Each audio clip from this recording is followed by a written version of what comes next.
One of the things I've found moving through the fear of public speaking, especially in the last couple of years, is that if I talk from the heart and I talk from me, rather than trying to talk on something that I don't know about, but if it's something that I'm talking about that's personal to me, that I've been through, that it's a journey, that it's a story, it's very easy to talk about it because I know it. I'm not going to forget it. I've been through it. I've internalized that and it's authentic. But in saying that, when you share that authenticity, it does take some courage to do that. 100%. Yeah, I do believe that when we're doing something that has lessons and our own insight, it's always going to be a much more authentic experience. And it's when we're trying to be like someone else, or it's when we're trying to do something that's out of our zone of genius, that's when we think we need to script, that's when we feel insecure, that's when we think we have to have all of these processes in place, and that's when it gets really challenging.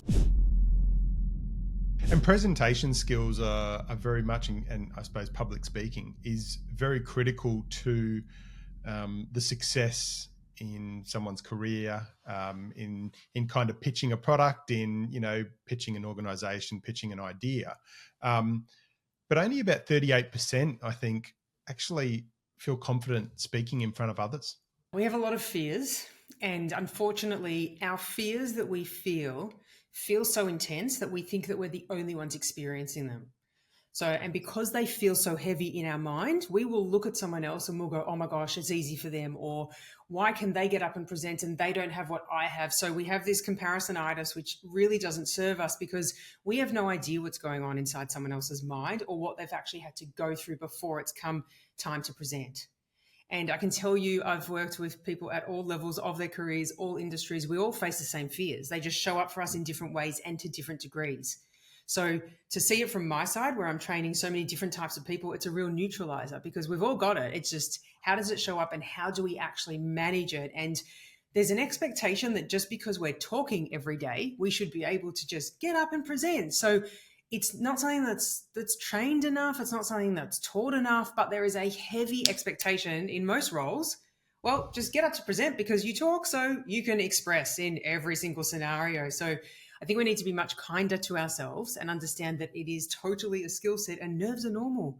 And our body is actually getting us prepared for a brand new scenario. We've got adrenaline and cortisol, and it's an amazing thing. But what happens is we get so afraid and we go into gridlock and we're like, I don't want to feel nervous. And then that tension creates extra nerves. And if our body disconnects from our brain and they're not working together, it's really hard to come back from that. If our physiology takes over, it's so hard to come back from that disconnect. Yeah.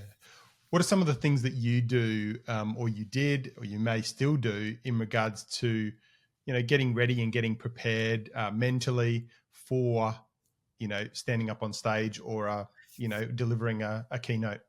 Some things that I used to do that I do not do anymore and I do not recommend is when I was doing comedy and even in the start of my speaking career, I would rote learn. So I thought I would, we tend to fall into two categories. We're either a heavy scripter or we're a bullet pointer. I was a hardcore scripter.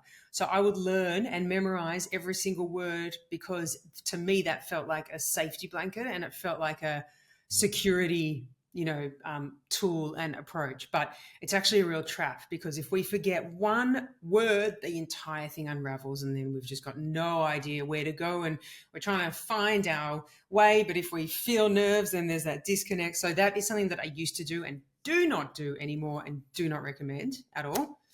One of the best breathing techniques that I still do to this day and have learned was I had no idea how to breathe through my comedy career.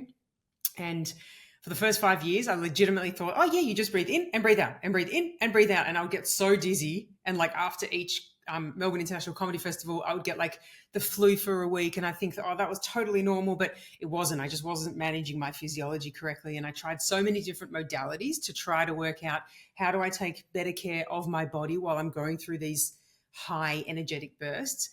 And then I found, have you heard of Feldenkrais, Alexander technique? No. It's a modality that includes biofeedback. And one of the breathing tools that I learned was to breathe in for 4 seconds, to hold for 2 seconds, and then to breathe out for 4 seconds.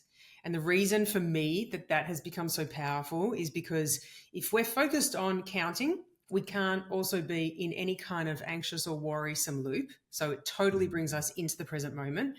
But even more importantly is, so our brain and our body are connected. So if I'm thinking I'm anxious, I'm nervous, I'm not ready, they're not going to like me, that sends a signal to my body going, I'm nervous. If we're feeling butterflies, sweaty palms, knocky knees, that's sending a signal back to our brain going, I feel nervous, which means I'm thinking I'm nervous.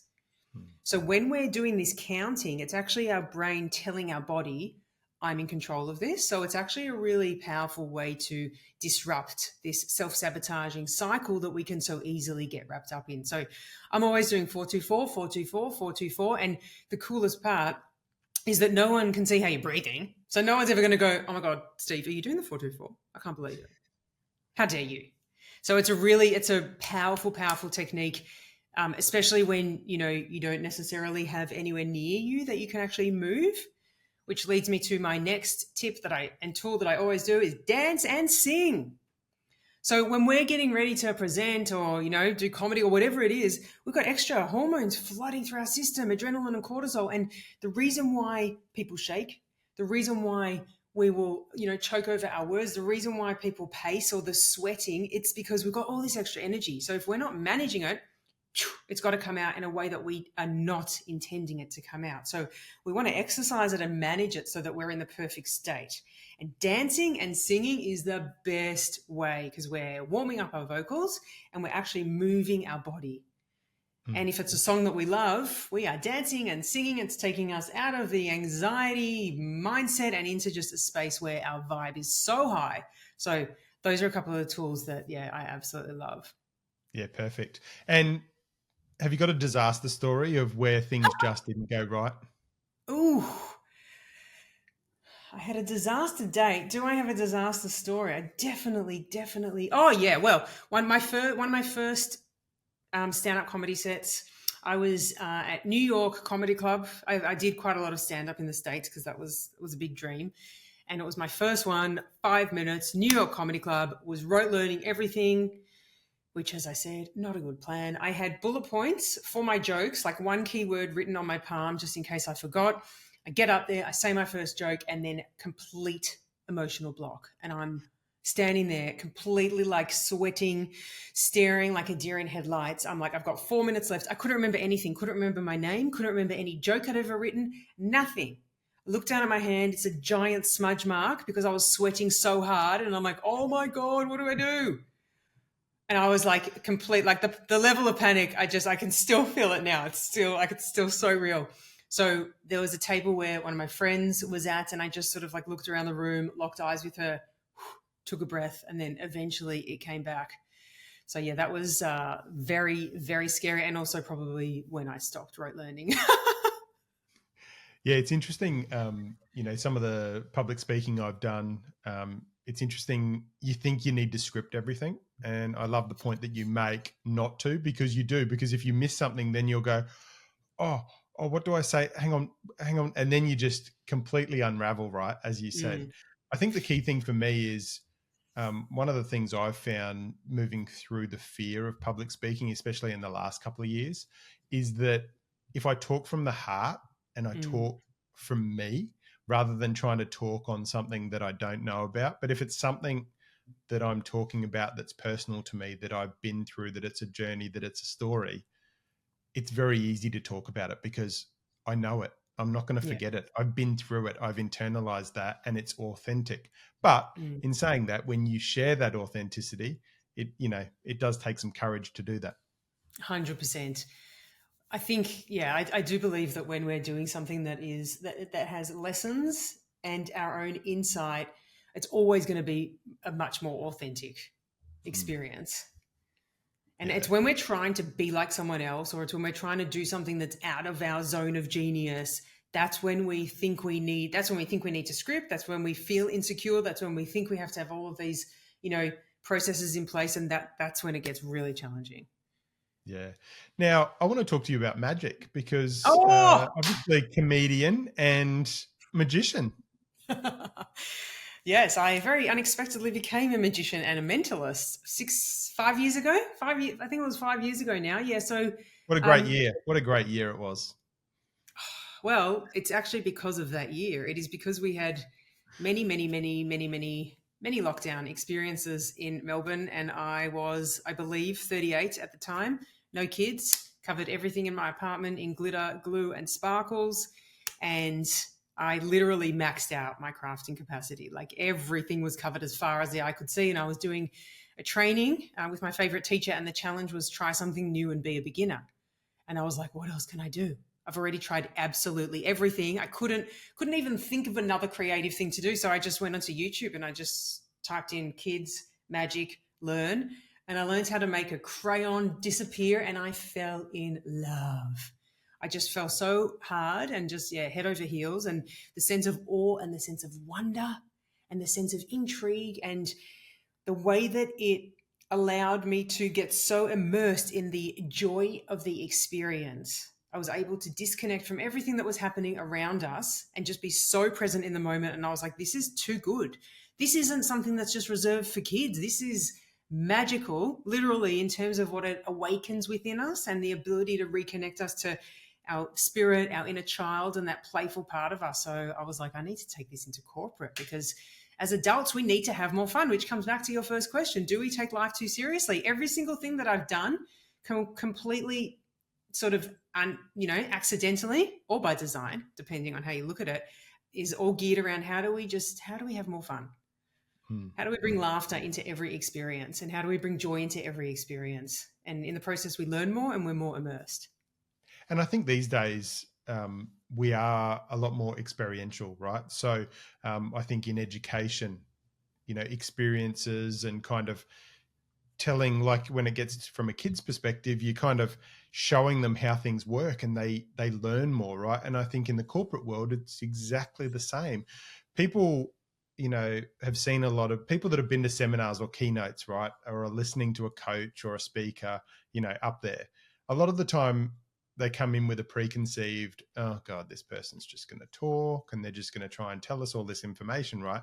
But if you can take them and break that cycle of, and actually take them out of their mind. And I think comedy does that, but also, magic and the awe and the power of magic to go take them out of their own brain, I suppose, so that they can then kind of just grow. 100%. I think it's they're both very powerful, but what I love about magic is we tend to have a particular view about it, right? We might have seen a clown when we were in grade 3, we didn't like it, and then we decide, I don't like magic because I don't like clowns. So it's quite divisive. It's either you find an adult who loves it or hates it. There's no really gray area.